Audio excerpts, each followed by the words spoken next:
Hey everybody, how's it going? Welcome to day 24 of 30 Days of Gratitude with Sal G. It's April 27th, around 2 o'clock Pacific time, and I'm grateful for a lot of things today, imagine that. Let's start with beautiful weather out here. If I'm going to have to be quote unquote stuck anywhere, this is paradise, so I'm grateful for that. Grateful for a really fun, overdue catch up with family last night on Zoom. It was going to be an hour or two. It wound up being about 3.5, and that was just nice. I'm grateful that I actually didn't have any trips planned these last couple of months that had to be canceled. I was kind of planning on staying put anyway for a bit. Grateful for the Serenity prayer. Some of you have heard it. It's out there in a lot of circles. What you normally hear is actually an abridged version of the longer prayer in its roots, but that's beside the point for the moment. God grant me the serenity to accept the things I cannot change, courage to change the things I can, and the wisdom to know the difference. Most people, from my experience, who've had exposure to this tend to focus on the first part of it.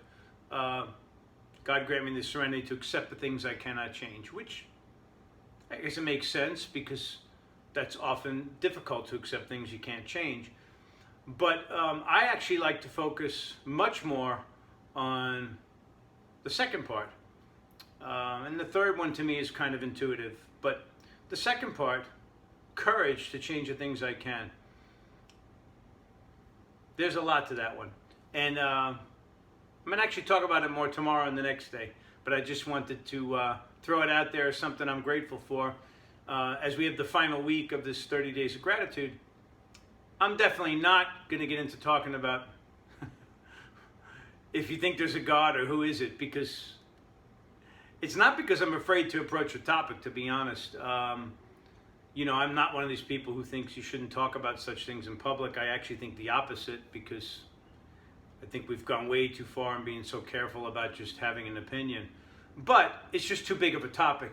I think for common ground, most people on the planet have some belief that there's something greater than themselves. And I think that's enough of a starting point, really, to have enough of a base to get into the Serenity prayer. Anyway, which I'll do more in the next couple of days.